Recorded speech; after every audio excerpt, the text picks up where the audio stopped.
Hello, everyone, and welcome to the final workshop in our foundational workshop series, Make a Difference, Leadership for PhDs and Postdocs. My name is Craig Ingram, and I am fortunate to have recently joined May and Kyle as a member of the Career and Professional Development for PhD and Postdocs team. I'm excited to talk to you today about the topic of leadership and hope that by the time today's session is over, you might view leadership and your own image of yourself as a leader in a new light. Now, to provide a sense of what we're going to cover today, having already completed our first agenda item, I will spend some time at the beginning of the workshop talking through exactly what leadership is, why I believe it matters, and I'll talk to you about a concept called the leadership gap. Now, following this, I will look to walk through what I mean by personal leadership and some key traits and attributes that define that term. Next, I'll work through two different exercises, one that's a little bit more individual in nature and one that's more group-oriented, to bring the information that I'm discussing with you today to light and help reinforce the fact that the leadership gap does indeed exist. And I hope that after working through these exercises, I will be able to give you a bit more context around leadership, and then I'll wrap up the session highlighting some tips on how you can demonstrate and strengthen your leadership capabilities while closing the session with a commitment to action. So now I want to start off by asking you to silently think about a leader.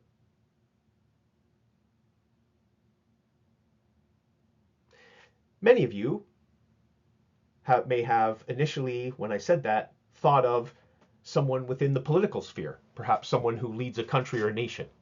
Perhaps you thought of an executive that runs a well-known organization or business. Maybe you might have even thought of someone who supervises yourself, or maybe you would have thought of your PI. Now I want you to think about someone who changed how a lab, project, or team worked without ever having the formal authority to do so. And as we dive into the workshop today, I want to leave you with the thought that both of the people that you just thought of are indeed leaders.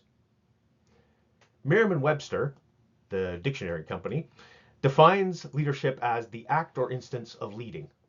The National Society of Leadership and Success, or the NSLS, highlights on its website a definition that notes leadership as the act of leading a group of people or organizations.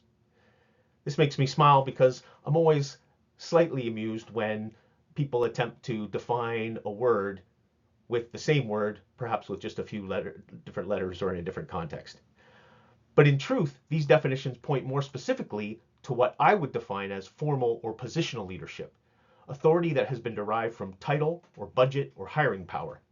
It is important to note that when many people speak of leadership, they're actually speaking of formal leadership specifically, and often they're actually highlighting elements of what would be hierarchical management versus the actual attribute or trait of leadership itself. When we think more about the concept of formal leadership, you may have read or heard about the concept of leadership styles. Leadership scholars generally agree that there is no single best leadership style. Effective leaders often draw from multiple styles depending on the situation, the organization that they're a part of, the team maturity, maybe the strategic goals that they have. Now, while our workshop today is focused more directly on the concept of personal leadership, I did want to take a moment to highlight the concept of leadership styles because much scholarly research has been undertaken in this area. Now, leadership styles are often discussed when considering someone's approach to being in a position of formal authority. Now, when leadership styles are considered within the realm of personal leadership, that's often where people can become confused. But it is valuable to note that most leadership styles are not dependent upon formal authority. Instead, they describe how a person influences others. Therefore, while some leadership styles require formal authority, a number of the styles apply equally well, or sometimes better, to personal leadership, as I hope you will see as we continue on throughout our session today. Now, the most widely recognized leadership styles in management and organizational psychology are the ones that I've put on the screen here.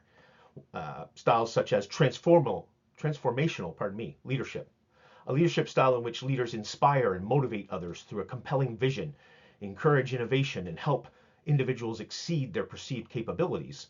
They possess key characteristics such as being a visionary, being an inspiring communicator, focusing on change and growth, One such example, as I've put on the screen, is Nelson Mandela, who inspired social and political transformation through his vision and moral leadership. Then we have something like transactional leadership, a leadership style based on clear expectations, performance management, rewards, and consequences.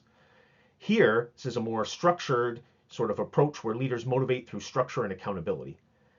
The key characteristics, as you've put on the screen, is sort of around goal orientation or performance orientation. They use incentives and consequences. They emphasize efficiency. An example here is an individual like Jack Welch, the former CEO of GE, known for rigorous performance management systems. And as you continue on, things like servant leadership, authentic leadership, democratic or participative leadership, there are several, as you can see, different styles, some of which more naturally sort of bind together or come together.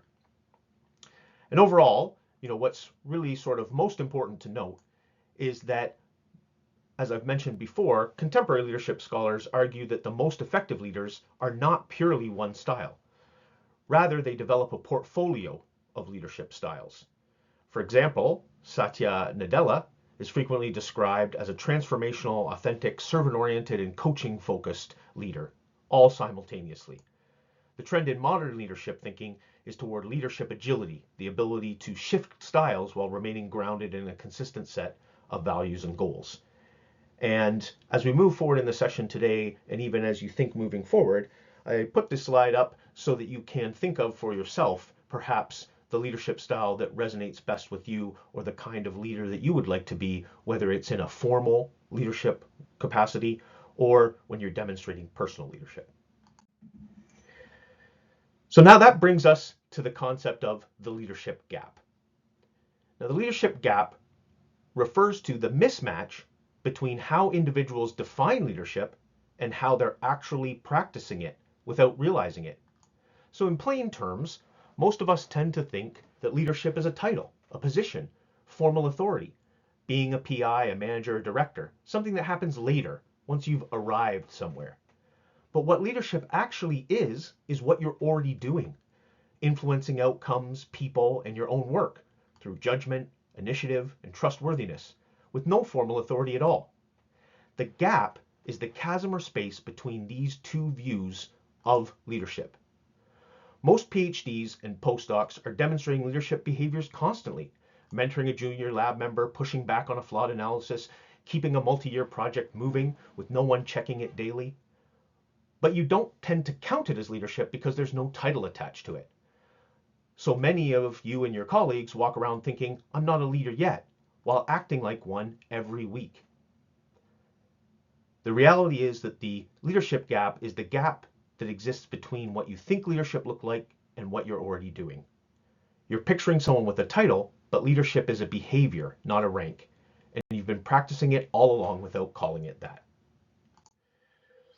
A definition I feel more accurately presents what leadership means for us all, regardless of our rank or position, is the process of social influence where an individual guides, inspires, and empowers others to achieve a common goal.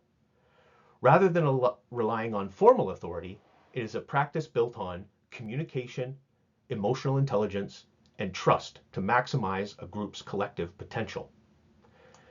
This influence derived from credibility, judgment, initiative, and how you show up under ambiguity, is often referred to as personal leadership, and it is the form of leadership we will be concentrating on today. And I challenge you to keep it in mind as you move forward. While many of you in attendance may not hold formal authority now or immediately after completing your PhD or postdoctoral appointment, the truth is you are already leading, and you have undoubtedly showcased leadership in your time as a PhD or postdoc. Being able to recognize and articulate the leadership traits and characteristics you possess and that are fundamental to effectively demonstrating personal leadership are invaluable as you move forward in your career and seek to move into those more formal leadership positions in which you will have authority over others, or as you carve a path as an individual contributor or a subject matter expert who will hold leadership over projects or programs or the initiatives you work on. Regardless of the next opportunity you consider, those considering you will be evaluating your leadership DNA. And that's why it is vital that you both understand and can express the ways in which you have demonstrated leadership in your life to date. So ultimately, as I mentioned already, I think a great definition of leadership or thought process around leadership is not a title that you are given, it's a set of behaviors you demonstrate starting now. This distinction between formal leadership and personal leadership has become increasingly important in modern leadership theory. In fact, many contemporary scholars argue that leadership should be viewed less as a position and more as a process of influence. And so again, we think of those examples that are common to the PhD experience, right? Helping mentor junior lab members, right? Helping influence or communicating with other researchers in other institutes on projects, right? Personal leaders possess credibility, expertise, character, emotional intelligence, influence, trust. Their authority is earned rather than assigned. Historically, leadership was largely viewed as hierarchical. The question was, who is the leader? Modern scholarship increasingly asks, who is influencing the outcomes? This shift reflects work by researchers such as Ronald Heifetz, Peter Senge, Warren Bennis, Barry Posner, and John Cotter. These scholars emphasize that leadership often emerges from influence, relationships, expertise, and initiative, not merely rank. As a result, many organizations expect leadership behaviors from individuals at every level, and this is another important aspect to note and reason why thinking about how you possess and have demonstrated personal leadership is so important. So now when we dive a little bit more deeply into this area of personal leadership, scholars have identified key traits and skills that together work to demonstrate and represent personal leadership. And you see the 7 key traits, skills, capabilities, or skill and trait bundles, I guess I would say in some cases, on the screen. The first, self-awareness, knowing your strengths, your triggers, and your awareness or development gaps. This is foundational to personal leadership. Everything else builds off of you being able to have this degree of self-awareness. The second element, initiative, acting on problems before being asked to do so. This is the #1 differentiator that hiring committees and principal investigators often cite when selecting individuals to work with. Next, we've got the bundle of communication and translation, being able to explain complex work to non-experts. This is critical, as you each know, for grants, industry transitions, public engagements. A really key skill is being able to take significant and specific and complex knowledge and explain it to individuals who do not have the background in that field or area.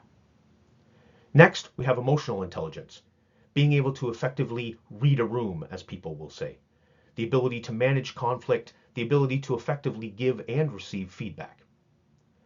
The next bundle, resilience and adaptability. You demonstrate personal leadership by being able to tolerate the ambiguity and failure rate that's inherent to research. Next, we have credibility and integrity, and this relies on being a person whose word and data can be trusted without even checking. And the last key trait or skill to demonstrating or showcasing personal leadership is the concept of vision or framing, being able to connect one's specific work to a larger why. This is what oftentimes separates a good postdoc from a future PI or industry leader.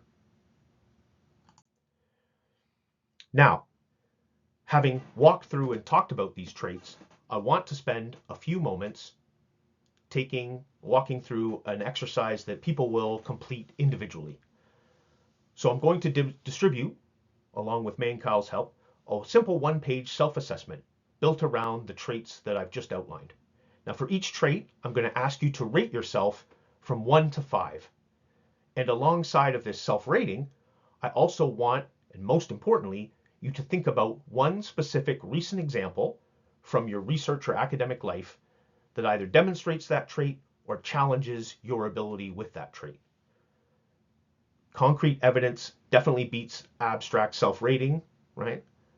And I know you're trained to distrust unsubstantiated claims, right? So you really want to think about not only your rating, but trying to have that specific example from recent times.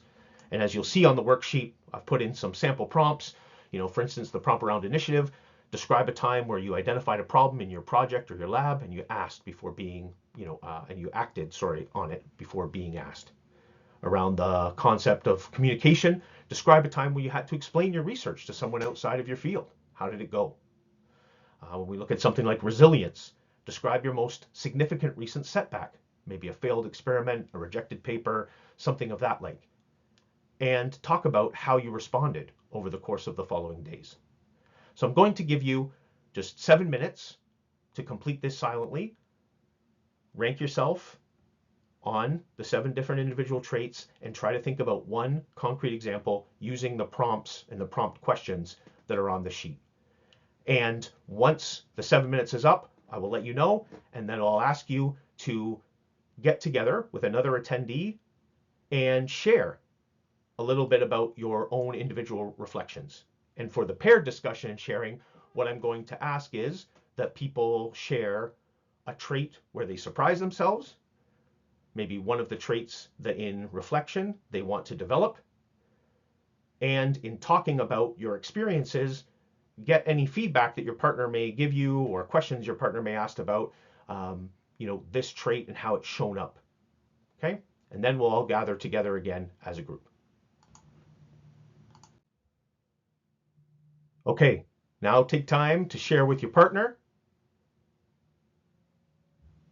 Again, what you're going to be looking to share is one trait where you surprise yourself when you think about the rating that you gave yourself or when you reflected on how you actually have used this skill or trait or characteristic. And then also spend a moment reflecting with your partner, talking through one trait that you want to develop. And then as you think about the different experiences and talk with that person, get feedback from them about maybe one trait that they see in you even just during this 5-minute conversation that you're having.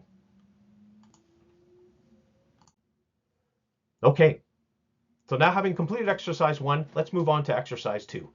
And for this next exercise, I am going to break the group into smaller groups of 3 or 4. May and Kyle will help me by handing out a small, realistic scenario that I will ask the group to reflect upon and have a discussion about. So you will see, and I will tell you up front, there are actually 4 different scenarios that I'm going to hang out given the size of the group today. The first scenario, a junior grad student in your lab keeps missing shared equipment bookings, delaying your work. You have no authority over their schedule. That's scenario number 1. Scenario number 2, your PI wants to pursue a research direction you believe is flawed based on recent data. You're a postdoc, not a co-PI. Scenario 3, you're on a multi-institution collaboration and one partner lab isn't delivering agreed upon data or analysis on time. You have no reporting line to them, which means you don't have the ability to necessarily, pull any levers of authority. And lastly, the last scenario that I'll be distributing randomly amongst the groups is you're transitioning to industry or a non-academic path, and you need to demonstrate leadership potential in an interview despite having never managed staff. So hopefully definitely see this one aligning with what we're talking about today. So again, what I'm going to do is just give you a few moments, not too long. I'm going to ask the groups, to get together and talk for probably about 7 to 10 minutes, right? Once you get your scenario, what I would like you to do is as a group discuss which personal leadership traits, so of those 7 traits that we talked about, which of the personal leadership traits do you feel as a group are most relevant to achieving a positive result or that you would utilize most strongly, I guess I would say, to overcome the challenge that's indicated in the scenario that you have. I'd also like you to talk about as a group and develop a concrete script or approach outline. So what would you actually say or do in your first outreach or first communication in respect to the scenario that you have in front of you? Because it's one thing to think about, and talk theoretically, but I do want you as a group, because as you know, sometimes application is much more challenging than thinking or theory, right? So I'd really like you to think about what would you actually or tangibly say or do? How would you start dealing with the challenge that's in front of you, dealing with your scenario? And then finally, I'd like you to discuss and decide what could go wrong. After you've thought about your concrete script or approach outline, what could go wrong and how would personal credibility, not authority, how would perhaps the fact that you possess some of the key skills, traits, and characteristics involved in personal leadership, how would you be able to leverage those things to allow you to come to a successful resolution of the scenario? Okay, so we're going to give 7 to 10 minutes for each group to think about that. And then what I'm going to do is bring us all back together. As you go through as a group, please identify a spokesperson, because what I'm going to ask each group to do is just provide a 60-second summary that provides all of us sort of your group's answers to the 3 components that I've talked about.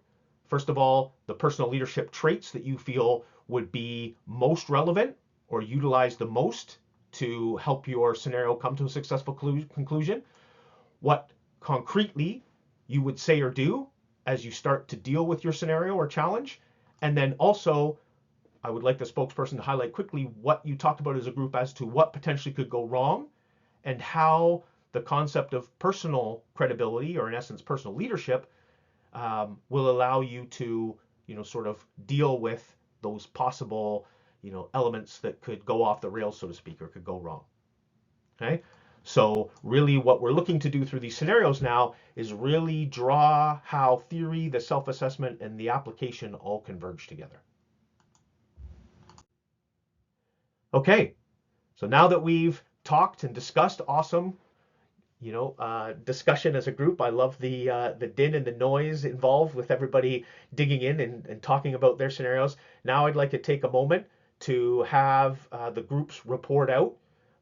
Again, like I mentioned, I'm going to call on each person who's been designated as spokesperson for their group just to give us a 1-minute overview on the 3 different elements so that it threads back to the framework that we've developed around the different key skills, traits, and characteristics that work together to define personal leadership most strongly.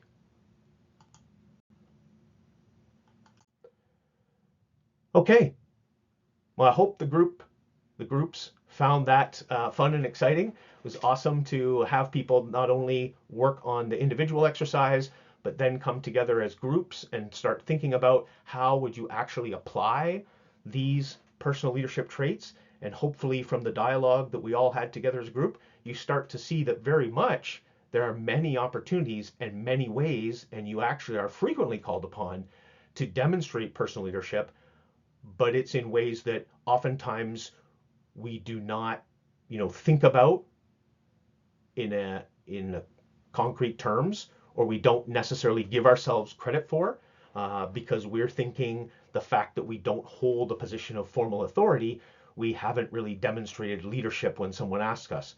But hopefully now, as you start to reflect and having gone through discussion about the scenarios, I hope that you're starting to embrace the fact that very much each of us demonstrates personal leadership a multitude of times in many different situations and scenarios. And as I've said, it's incredibly important for you to reflect upon, think about, and be able to effectively articulate those moments when you're asked, and also to present that information when you are talking to people about opportunities, when you are submitting applications, because very much that leadership capability, that personal leadership DNA, is something that is going to be evaluated. So now that we've worked through the 2 exercises that demonstrate, hopefully, like I said, clearly, the fact that you have the ability and often the opportunity to develop and sharpen your leadership skills, even with someone without formal authority, now I want to give you and close our session with some concrete ways you can demonstrate and hone those personal leadership capabilities. Okay, so if we look at the first 2, as I've noted here, self-awareness and initiative. So if we start with self-awareness, some just key skill development tips, ways in which you can further hone, strengthen, and demonstrate this capability. You can ask your PI or perhaps your committee directly, what's one awareness or development gap you see in the way that I work? right? Actually being vulnerable and asking for this feedback. Where is an area that, I could use developing? Where's where's something that I do in the way that I go about working that the group would think I could look at and become a little bit more effective or efficient in? This is a great way to raise one's self-awareness. Also, the concept, as it says on the screen, of running a mini 360, so a 360-degree feedback session. Ask 2 or 3 of your peers that you work with most closely or who you feel know you best for your biggest strength and your biggest growth area. Get feedback on both. What are the things that they feel you just naturally demonstrate effectively and lean into? And what are some things that, given all the other people that they know, all the other people who might do similar work that you do, that you might want to reflect on how you could do differently or perhaps growing? And lastly, keep a weekly friction log and review it monthly for patterns. So a lot of times, again, in the moment, we can blow off, incidents that happen. We can, tell ourselves, oh, I was just having a bad day or whatever it may be, right? Or the other person just didn't understand me clearly or whatever it may be. If you can actually keep a log of moments where you do have friction, what's interesting is, and it's great for self-awareness, most of us, I realize we feel we're super busy, plus we don't want to always spend a lot of time on the moments that give us friction, but this is an incredible way that over the course of time, you can start to see trends or patterns, which can really help you, further strengthen and reinforce your self-awareness. What are your triggers? What are the things that might cause friction to come up that are within your control and outside of your control? Obviously, things that are outside of your control, by the very definition, probably not valuable for us to focus on those. But as you track it over time and you start to see the elements that are within our control, these are things that we can look at to develop and grow further, demonstrate greater personal leadership. On the initiative front, another few tips and ideas. You can volunteer to run a journal club, a seminar series, or perhaps a lab meeting rotation. Another possible tip, spot a recurring inefficiency and propose and implement the fix, right? Take the initiative, even though it's something that perhaps has been going on for a while. Everybody perhaps knows it's not ideal, but you can all put up with it. Actually look to, make that difference and that change without being formally asked. And lastly, pitch a collaboration or a grant idea instead of waiting to be asked. Again, this, like I mentioned before, is oftentimes, and from my background, across all different levels of education, all different fields of study, fields of interest, all my time as a recruiter in different industries with companies that were leading organizations. I would say that the greatest differentiator between talented people that hiring managers or senior executives would note that would make them feel that one person was great while everyone else was pretty good was this trait, initiative. The reality is we're all busy. We all have core things to do. We all have other things to do that are going on in our lives besides the task that we're focused on in the moment. But those of us who choose to put an idea out that we don't necessarily have to do, but we take the initiative to do it, this is something that really demonstrates personal leadership. And it tends to be the action that sticks in the minds of those around us to the greatest extent. And this is why initiative, I would say, definitely something to keep in mind and continue to focus upon as an individual. Okay, let's move on. We look at the next sort of bundle, skill, trait, or characteristic bundle, communication and translation. And here, some tips or ideas, suggestions to think about. You can practice explaining your research to a colleague, a friend, and here's the one I would say most importantly, a 10-year-old. Right? This is a great way to think about how you will adapt or modify or tweak your communication and your ability to translate important, oftentimes complex, oftentimes scientific or technical information into a way that is readily understandable. Again, if we're going to lead, if we're going to be able to truly influence, right, get people to buy into our concepts or ideas, get them to support our research or whatever, it is essential that we're able to explain what we do, the impact of it, the power of it, the importance of it to any individual, regardless of their level of knowledge, right? This is a key, leadership trait. Also, another tip, write a plain language summary of your latest paper.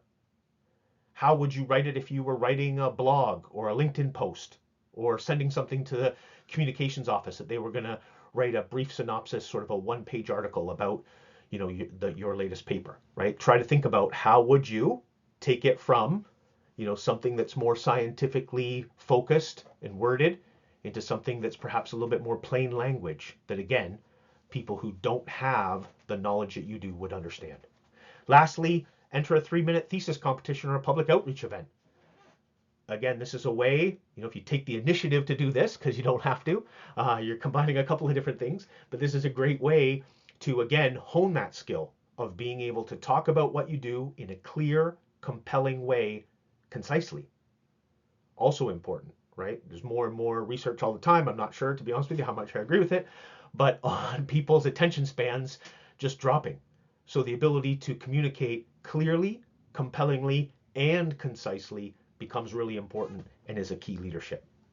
Next, when we look at emotional intelligence, right? What about debriefing, much like the friction log almost, keeping a record of if you come across or find yourself involved in a tense moment, debrief. What did you feel? What did you think the other people around you feel? What might you change if you could go back again, right? You want to maybe give yourself a little bit of time, so don't do it right after the tense moment. You don't want to forget about it. So try to, build a cycle or an approach to doing this in the moment, but give yourself a little bit of time to sort of breathe and get back to a healthy, less tense environment. But do reflect. It's a tremendous leadership capability. A lot of times people can reflect and talk about when everything went amazing, but a real key leadership trait and skill is to have the strength and the confidence and the leadership capability and the self-awareness to reflect on when things didn't go so great. And why was that? And what role did you play? And how might you be able to change things? Again, the reality is we all make mistakes.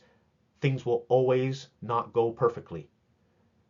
And having the strength and the confidence and the leadership understanding to know that that doesn't mean that any of us have failed, but rather to reflect to see how we can learn to be more successful the next time is an incredible leadership trait. A couple of other tips around emotional intelligence. What about paraphrasing a colleague's point before responding, especially when you're in a moment of disagreement, right? Trying to empathize, that emotional intelligence, try to spend a moment. A lot of times, many of us, as you've probably heard, this concept of listening to respond as opposed to listening to understand, right? Take a moment. When someone shares something with you, especially if you are of a different opinion, reflect, try to share back with them what you feel they've said.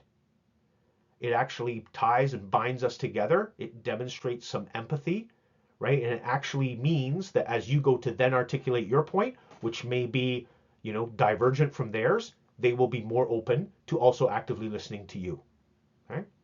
And lastly, one that's perhaps a little bit more, straightforward or obvious, but mentor a student or an undergrad, right? Build that emotional intelligence by being able to, mentor someone and really, allow yourself to see the experience from their perspective. It can be refreshing. Many people say it's incredibly rewarding, but it also helps ground us and it reminds us perhaps of a time when we were an undergrad, when we were a rotation student, when we didn't maybe have the skills or capabilities or experience that we now possess. So I think it gives us some humble confidence, right? Reminds us of how far we've come while also keeping us grounded and definitely allowing us to move forward and demonstrate our leadership even more greatly. Okay, let's keep going. Resilience and adaptability, the next combination or set that focuses, these traits around personal leadership DNA. Now, for this one, some tips. Build a failure resume. Again, people might say, wow, we're spending a lot of time focusing on things that didn't go so right. But again, it's all how, perspective is an amazing thing, and it's all how we see it. The reality is, I would encourage people to not be scared to build a failure resume because you've already, you are where you are now. You've gotten past all of these quote unquote failures, right? And this is just, first attempt in learning, fail, first attempt in learning, right? Acronym. So it's, we can look at it as something that's very negative, or we can actually celebrate, wow, I was faced with these challenges. When I was faced with these challenges, I did not overcome them at first. But now as I reflect back and think about these quote unquote failures, look at where I stand now. I have overcome these setbacks, right? So it's actually, the failure resume actually can be a little bit of a celebration of success, right? But it also, very importantly, if you log and reflect on these things, can allow you to see, well, what did I learn? How did I grow? How did I overcome those things? These are important ways that oftentimes will highlight some of your key personal leadership moments so that you can talk about them when you are, having conversations in interviews or being evaluated in some way. Also submit to a journal or grant knowing that rejection is likely, right? And process it deliberately. This one, again, these ones I feel like are a little bit more in the realm of like, why would I do any of these things to myself? But again, one of the things is, we never know if we don't try, right? Famous Michael Jordan, I think everybody, hopefully most people know Michael Jordan, famous, basketball player who I think is the one who's credited with saying, you miss 100% of the shots you do not take. So we can't hope to get something, approved unless we submit it. And yes, many times we might not be successful, and with the knowledge that we might not be successful and we don't like drawbacks or setbacks or critical feedback, oftentimes we hold back. But again, think about, the reality is even the most successful businesses every 6 or 7 years need to reinvent themselves. Entrepreneurship, there's tons of great ideas, only 3 or 4 make it, past the 2 or 3 year mark, right? So, if you can, without, I'm not suggesting that we should all be okay with failure, but recognizing that failure is a part and a course of life.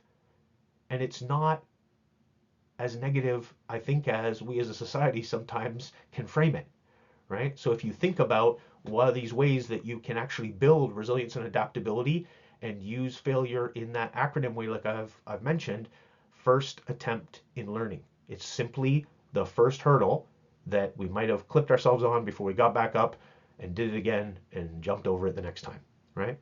And lastly, the concept of narrating project pivots out loud to your team, right? So as things change, articulate it.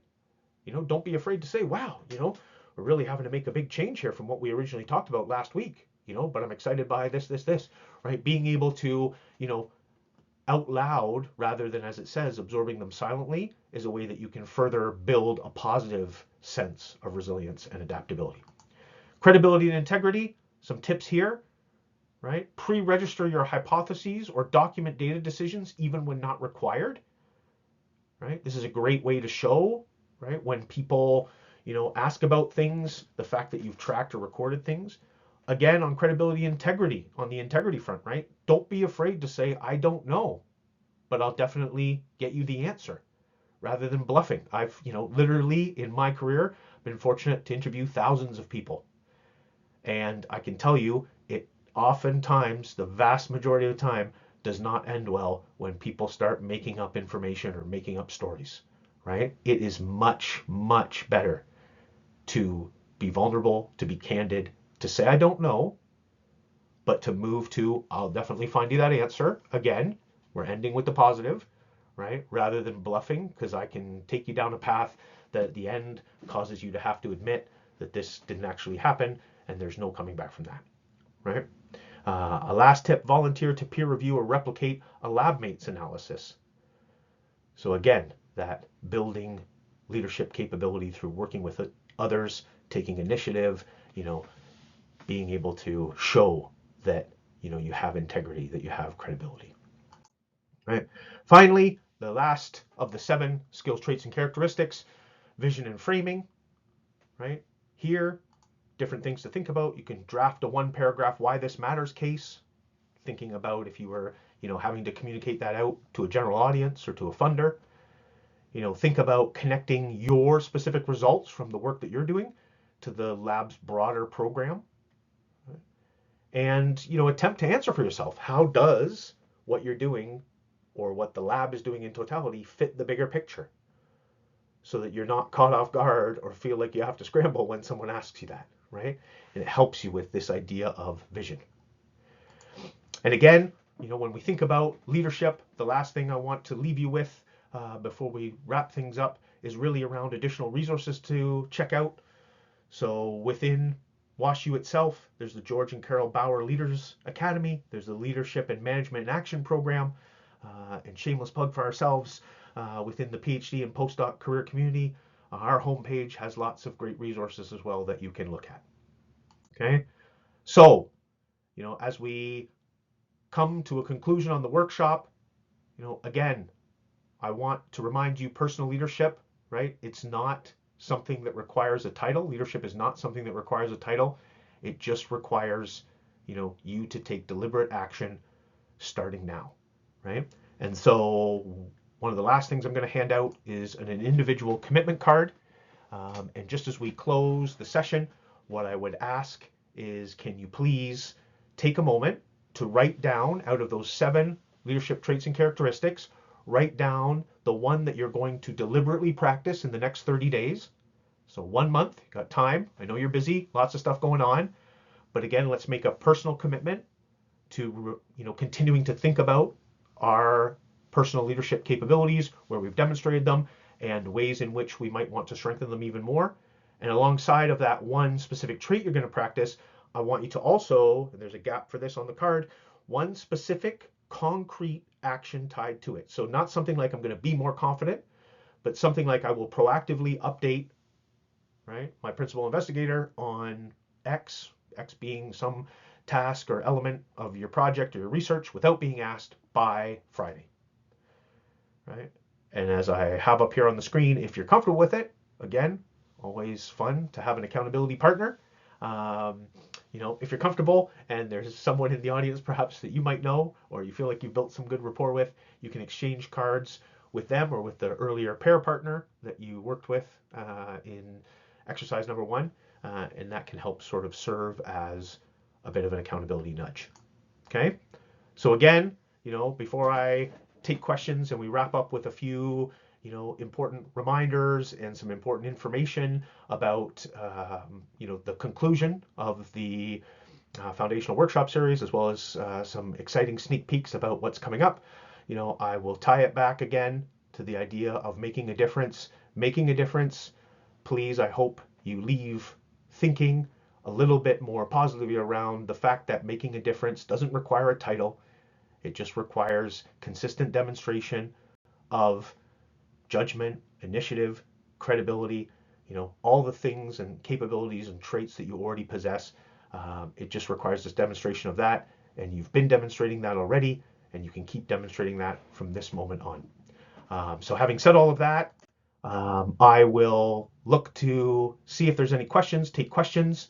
I will also ask any of you who, kind enough to share your time to watch this presentation or, be here in the room with us, please share your feedback with us. We would definitely appreciate your feedback. We're constantly assessing our workshop offerings, and your feedback plays a significant role in determining the topics we should concentrate on, and the information, the material within our workshops that provides the most value to you. Other things, just in closing, this does mark the completion of the foundational workshop series.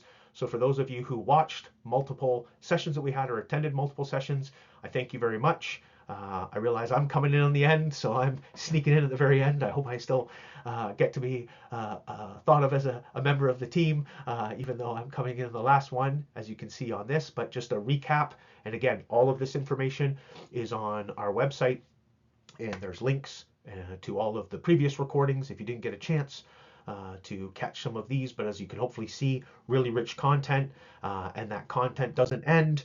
As I just noted, definitely some great information. There's information here. Those you watching the recording, I realize, not as easy for you to sort of click through, but just to sort of showcase again the fact that all of the recordings exist, and there's lots of information that you can get from our website.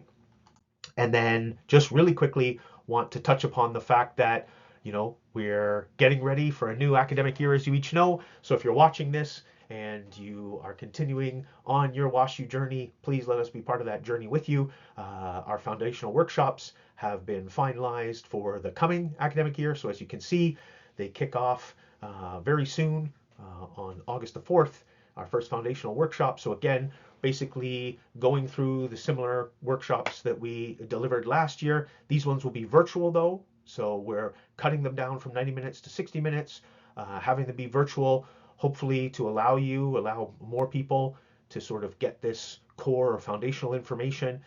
If there's a session that you maybe watched a recording of, but you didn't get a chance to participate in, please think about participating in these sessions so that we can interact, answer your questions in the moment, and get some value here. Building off of that, we also this year are launching an advanced workshop series. So as you can see here, 12 other workshops. Again, these are in-person workshops. We still, as you can see, still looking to finalize a number of locations, but these will be in-person sessions. Again, 90 minutes, much like this past year's foundational workshops are. Basically one Wednesday in the middle of the month, each month, on a bunch of more nuanced or specific topics as well. So please take a look at this list. And if there are elements that you want to discuss, we'd love to see you in these sessions. And finally, some last things to talk with you about. We have an academic job search series of workshops that are coming up. And again, in a really tight bundle here across the next 7 weeks. So starting August 6th, from the academic job search landscape right through to a number of other sessions that will take place and will wrap up basically within the month. So some great information here, especially for those individuals who are looking to stay within academia. Also, just quickly, some other featured events will continue as we did last year. The great work that May and Kyle did around what you can do with a PhD in that virtual speaker series will be announcing. So keep an eye out for information about bear treks that we'll hold this year, a couple of local ones to the St. Louis area, as well as one to San Francisco. There's the Career Exploration and Networking event that we'll be holding again, as well as the WashU Career Expo. So please go to our website or look out for information. And finally, please read our newsletter, set up one-on-one time to talk to Kyle or May or myself. We'd love to chat with you about your individual goals and objectives and help build an action plan, an individualized action plan, a career action plan for you. And having said all of that, I will wrap up by saying thank you so much for giving us your time today. And we hope to see you again soon live at another one of our upcoming events. So take care, everyone. Thanks for spending the time watching this recording, listening to us today, and I look forward to hopefully seeing you somewhere on campus soon.